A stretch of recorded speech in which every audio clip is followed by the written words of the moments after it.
काही दिवसांमध्येच महाराष्ट्र विधानसभा निवडणुकीसाठी मतदान होणार आहे।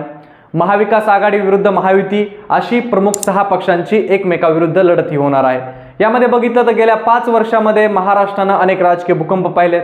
पहाटेचा शपथविधी, सर्वाधिक काळ कमी काम केलेले मुख्यमंत्री, पक्ष फोडाफोडी आणि 2.5 वर्षात स्थापन झालेलं महायुती सरकार, उद्धव ठाकरेंची साथ सोडून गेलेले एकनाथ शिंदे आणि महाविकास आघाडीचं सरकार त्यानंतर पडलं। एकनाथ शिंदेंनी आपल्या आमदारांसह भाजपसोबत हातमिळवणी केली आणि शिवसेनेचा एक गट आणि भाजप असं युतीचं सरकार स्थापन झालं आणि एकनाथ शिंदे मुख्यमंत्री पदाची त्यांनी शपथ घेतली। पाठोपाठ अजित पवारही राष्ट्रवादी काँग्रेसला धक्का देत वेगळे झाले। अजित पवार युतीमध्ये आले आणि त्यानंतर युतीची आता महायुती बनली। मुख्यमंत्री एकनाथ शिंदे, उपमुख्यमंत्री देवेंद्र फडणवीस आणि उपमुख्यमंत्री अजित पवार यांचं ट्रिपल इंजिन सरकार धावू लागलं। महायुती सरकारवर फोडाफोडीच्या राजकारणाचे, निवडणुकीच्या तोंडावर योजनांच्या नावाखाली लोकांना पैसे वाटपाचे आरोप झाले। पक्षांतर्गत धुसफूस, नाराजी नाट्य अशा विविध गोष्टींना, आरोप प्रत्यारोपांना उत्तर देत यंदाच्या निवडणुकीला महायुती सामोरं जाणार आहे।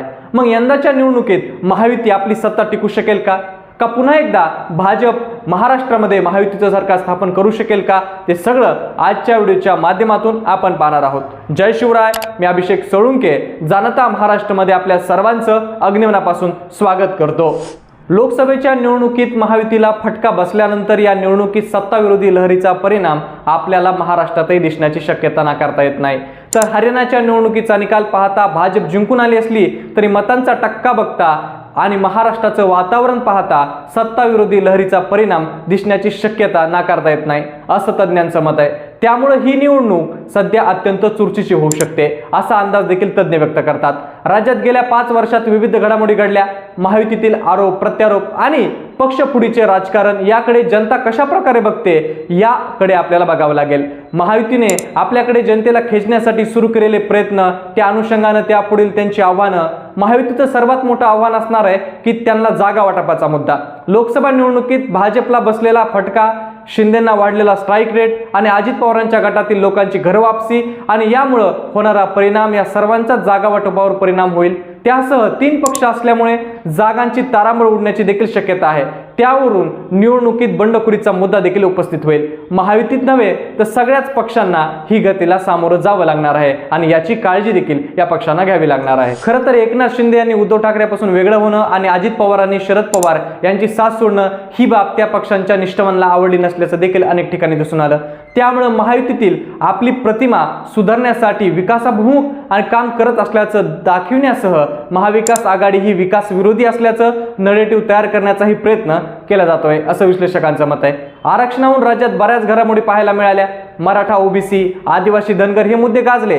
मराठा समाजाला स्वतंत्र आरक्षण देण्याच्या देखील मुद्द्यानं चांगलं राजकारण तापलं। मराठा समाजाला ओबीसीतून सरसकट आरक्षण द्या हा देखील मुद्दा गाजला आणि त्यासोबत जर आपण बघितलं तर याबाबत राजकीय विश्लेषक बोलताना म्हणतात की हे लोकसभेत जे घडलं ते विधानसभेत घडेलच असं नाही। लोकसभेत भाजपला ओबीसी मत फुटून त्याचा फायदा महाविकास आघाडीला झाला, मात्र विधानसभेतील चित्र वेगळं आहे। अनेक लहान मोठे पक्ष उभे टाकलेले असून कोणत्या मतदारसंघात कशा प्रकारे मताचं विभाजन होईल हे सांगता येत नाही। त्यामुळं हा मतप्रवाह वळवण्याचा प्रयत्न महायुती नक्कीच करेल। आरक्षणाचा मुद्दा हा खरंच तितकाच महत्त्वाचा देखील असणार आहे, कारण की आरक्षणाचा मुद्द्यानं महाराष्ट्र होरपळून गेला होता। लोकसभेत ज्या प्रकारे धनगर आरक्षणाच्या मुद्द्यावरून रोज दिसला तसंच आता आदिवासी धनगर आरक्षणावरून रोज दिसून येतोय। मराठा आरक्षणाचा तर रोज तर संपूर्ण महाराष्ट्रावर दिसला। त्यासोबत जर आपण बघितलं धनगर मुद्द्यावरून आणि आदिवासी मुद्द्यावरून देखील आता विधानसभेत राजकारण होऊ शकतं। इतर राज्याच्या तुलनेत महाराष्ट्रात आरक्षणाचा मुद्दा हा मोठा असणार आहे आणि त्या पद्धतीनं तो हाताळणं देखील सर्वच पक्षासाठी जिकरीचं आहे। त्यामुळे या वर्गाला आपल्याकडे खेचण्यासाठी सर्वच पक्षांना कसरत करावी लागणार आहे। आता निवडणुकींच्या आधी वारेमाप ज्या घोषणा केल्या होत्या त्याचा यावर कितपत परिणाम होईल ते आता आपण बघूया। याबद्दल राजकीय विश्लेषक म्हणतात की महायुतीला लाडकी बहीण योजनेचा फायदा होताना दिसेल, कारण की दुसरी बाब म्हणजे समाजातील प्रत्येक घटकाला कोणत्या ना कोणत्या योजनेच्या माध्यमातून लाभ मिळालाय, मात्र याचा आर्थिक मोठा बोजा सरकारच्या तिजोरीवर पडलेला दिसतोय। या घोषणांच्या निर्णयांचा किती परिणाम होईल, महायुतीला त्याचा फायदा होईल का, तर याबाबत बोलताना ज्येष्ठ विश्लेषक देसाई म्हणतात की जरी घोषणांचा पाऊस पडला असेल तरी या सगळ्या घोषणा तशाच लागू लागण्याची शक्यता कमी आहे. समजा महायुती पुन्हा सत्तेत आली तरीही या योजना कितपत लागू होतात आणि जनतेला केलेल्या घोषणांपैकी किती घोषणा लक्षात राहतात हे देखील आपल्याला पाहावं लागेल. त्यासोबत विविध योजना, निर्णय, मोठा खर्च सरकारकडून करण्यात आलाय, त्याचा मोठा बोजा राज्याच्या तिजोरीवर पडलाय. त्यामुळे आर्थिक स्थिती पाहता केलेल्या घोषणांची पूर्तता होईल असं सांगता येत नाही, असं देसाई म्हणाले. तर या पक्षामध्ये जर बघितलं तर अजित पवार यांना सोबत घेतल्यावर त्यांना फटका बसतोय. मात्र पक्षातील अंतर्गत या रुसवे फुगवे अनेक वेळा याबाबत दिसून आलेल्या आहेत. आपण जर बघितलं तर हवा कुठली असली तरी निवडून येणाऱ्या लोकांची संख्या अजित पवारांकडे अधिक होती. त्यामुळे अजित पवारांबरोबर आलेले अनेक प्रभावी चेहरे विधानसभेसाठी प्रभावी ठरेल अशी अपेक्षा होती. मात्र त्यातली बरीच लोक आता परत फिरतायत. त्यामुळे त्याचा परिणाम कितपत होतो हे देखील पाहणं महत्त्वाचं ठरेल. लोकसभा निवडणुकीवेळी असलेल्या अपयशाचे खापर राष्ट्रवादी काँग्रेस पक्ष, अजित पवार गटावर राष्ट्रीय स्वयंसेवक संघाने त्यांच्या ऑर्गनायझर आणि विवेक सप्ताह ऐकून त्यांच्यावर फोडण्यात आलं होतं.